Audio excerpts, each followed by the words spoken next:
Hey, what's going on, guys? Salamangreat here. I have a new profile for you, Salamangreat. So the ban list just dropped. It is effective today.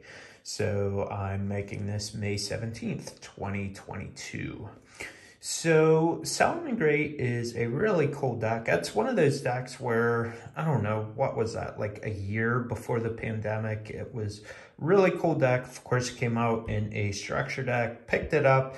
It was pretty fun. I think I got to play in a regional with it, and then kind of at that point, I don't know, I guess nothing was really going on in my area. Then the Shadal structure came out, and I didn't even get to play with that, pandemic. So, like, Salamangreat was a really cool deck. I kind of feel like my focus kind of shifted because I really like Shadals, but now I'm kind of back on the Salamangreat train here. So, it's a really cool deck. It is pretty much full strength now. It's just missing 2 Gazelle. So we did get 3 Mirage Stalio, and we did get 3 Circle. I believe Stalio was at 1 and Circle was at 2 on the last ban list. So those are the big updates. And then we do have 2 Potted Desires as well. So that's good stuff. So let's just go into it. I do have an extra deck. For the most part, it's built. I do not have access code talker, but I do have, I think, everything else. So, and mind you, when I'm showing you this build, as of now, we really don't know what the meta is. So feel free to, swap around a couple cards or, a couple of the hand traps to your liking. So you do have the 3 Spinny, you have the 3 Foxy, you have the 3 Buffalo. You can use Lady Debug.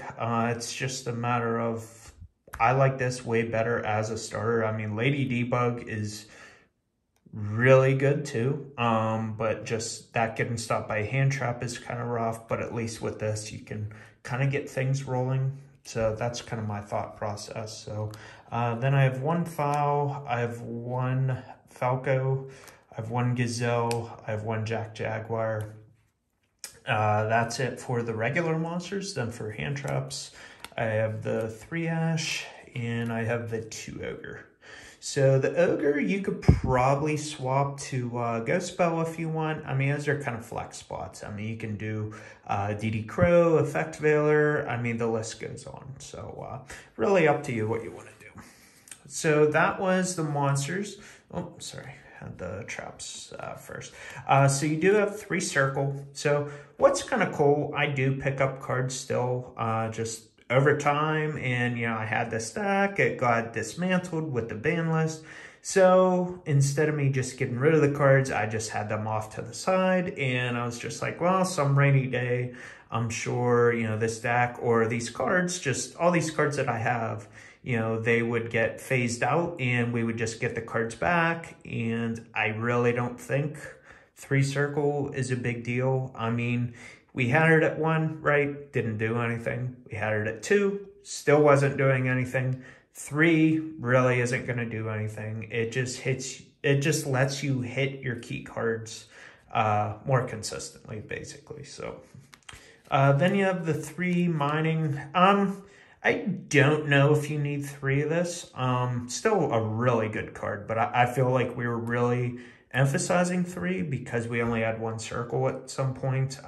This getting hand trapped hurts also, but I guess then again, depends what you're discarding and all that. So the 2 Desires. So I don't know. That might be a better card that came off the list than Circle. So we did have 2 Circle, but just straight up drawing, having more options, that's just always good. So you have 2 Will, you have 1 Sanctuary, you have 1 Called by the Grave, you have 1 Duster, you have 1 Reborn.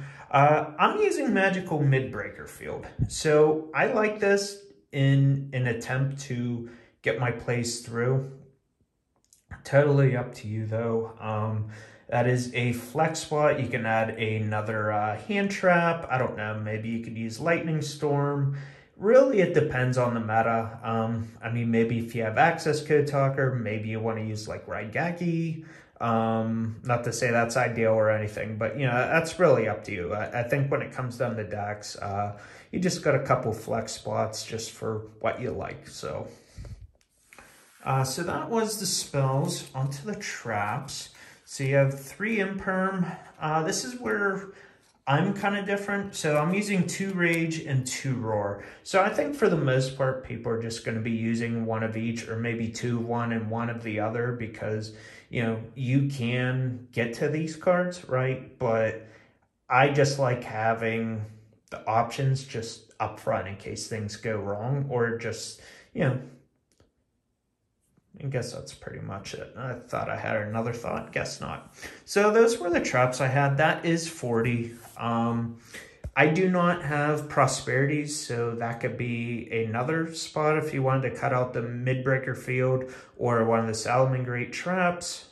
Totally up to you. Or, you know what, honestly, I mean, you could go to like 41, 42. I mean, it's really whatever, so shouldn't mess with the ratios that much. So onto the extra deck.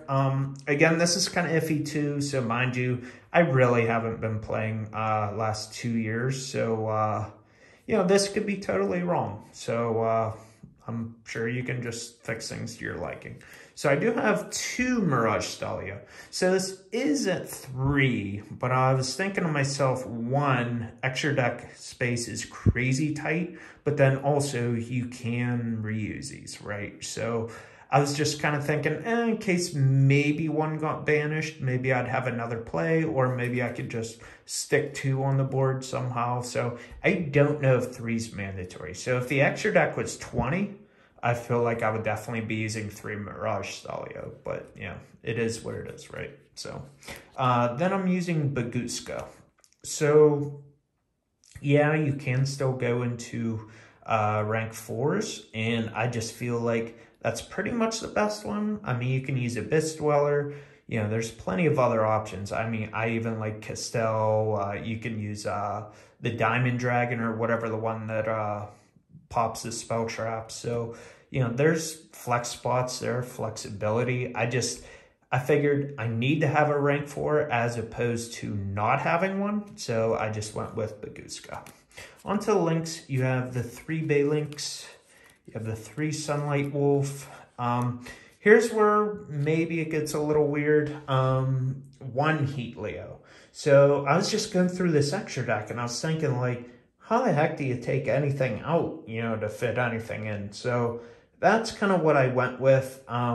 It does have a good effect, the secondary effect, where you want to use another copy of it to link. I'm kind of unsure on that. So if that's, you know, a bad call on my part, then feel free to, you know, find a card to take out. I am doing Transcode, Splash Mage, El Mirage, Apollousa. Apollousa is just so good. I mean, this deck just gets hurt by hand traps. I mean, Nibiru is really a big thing, right? And you just think to yourself, well, how can you really survive? And that's one of the few cards, unfortunately, so I just felt like I could not cut it.